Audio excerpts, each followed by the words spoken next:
നമസ്കാരം, എവർക്കും എൻട്രൻസ് സ്പോർട്ടിലേക്ക് സ്വാഗതം. കേരളത്തിൽ ഈ അധ്യയന വർഷം സർക്കാർ മേഖലയിലും സ്വാശ്രയ മേഖലയിലും MBBS സീറ്റുകൾ വർദ്ധിപ്പിക്കുന്നു. കേരളത്തിൽ MBBS വർധനയെക്കുറിച്ച് ഒരുപാട് വാർത്തകൾ നമ്മൾ ഈ കഴിഞ്ഞിടെ കേൾക്കുവാനിടയായി. എങ്കിലും കൃത്യമായൊരു തീരുമാനം നമുക്ക് ഇതുവരെ ലഭിച്ചിരുന്നില്ല. എങ്കിൽ ഇന്നിപ്പോൾ അതിന് പൂർണ്ണമായ ചിത്രം വന്നിരിക്കുന്നു. നാഷണൽ മെഡിക്കൽ കമ്മീഷൻ NMC കേരളത്തിൽ ഈ വർഷം പുതുക്കിയ സീറ്റുകളുടെ ലിസ്റ്റ് പ്രസിദ്ധീകരിച്ചിരിക്കുന്നു. NMCയുടെ വെബ്സൈറ്റായ nmc.org.in എന്ന വെബ്സൈറ്റിലൂടെ നമുക്കത് കാണുവാൻ സാധിക്കും. നമുക്ക് ആ ലിസ്റ്റിലേക്ക് നോക്കുമ്പോൾ ഗവൺമെൻറ് മേഖലയിൽ 2 പുതിയ കോളേജുകളാണ് ഉൾപ്പെടുത്തിയിരിക്കുന്നത്. നമ്മൾ നേരത്തെ അറിഞ്ഞായിരുന്നു. Government college Kasaragod 50 seat, government college Wayanad 50 seat. അത് നമ്മൾ ഓൾ ഇന്ത്യ കൗൺസിലിംഗ് 2ാം ഘട്ടത്തിൽ ഉൾപ്പെടുത്തിയിട്ടുണ്ടായിരുന്നു. ഇന്നലെ മുതൽ ആരംഭിച്ചിരിക്കുന്ന കേരളത്തിൽ 2ാം ഘട്ട അലോട്ട്മെൻറ്റിൽ അത് ഉൾപ്പെടുത്താൻ നമുക്ക് സാധിക്കും.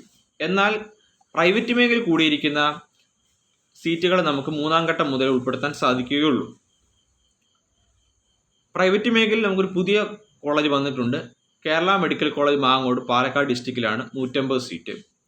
ഇനി നിലവിലുള്ള കോളേജിൽ വർദ്ധിപ്പിച്ചത് എവിടേക്കാണെന്ന് നമുക്ക് നോക്കാം. Al-Azhar medical college and super speciality hospital Thodupuzha, Kottayam ജില്ലയിലുള്ളതാണ്. ഒരു മുസ്ലിം മൈനോറിറ്റി കോളേജാണ്. അവിടെ 150 സീറ്റ് 250 സീറ്റ് വർദ്ധിപ്പിച്ച് 100 സീറ്റ് വർധനവ്.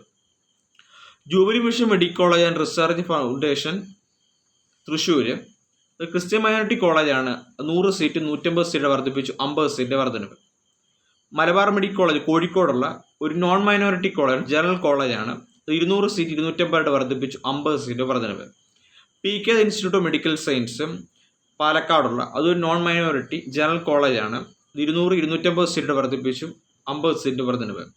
ട്രാവർ മെഡിക്കൽ കോളേജ് കൊല്ലം, മുസ്ലിം മൈനോറിറ്റി കോളേജാണ്. 150 സീറ്റ് 200 സീറ്റ് വർദ്ധിപ്പിച്ചു 50 സീറ്റ് വർധനവ്. മുഴുവൻ ഇപ്പോൾ ആകെ കേരളത്തിൽ 14 ഗവൺമെൻറ് മെഡിക്കൽ കോളേജും 21 പ്രൈവറ്റ് മെഡിക്കൽ കോളേജും ഉണ്ട്. ഈ വർഷം അങ്ങനെ ആകെ 500 സീറ്റ് വർധനവാണ് സംഭവിച്ചിരിക്കുന്നത്. 100 ഗവൺമെൻറ്റിലും 400 പ്രൈവറ്റ് മേഖലയിലും. Thank you.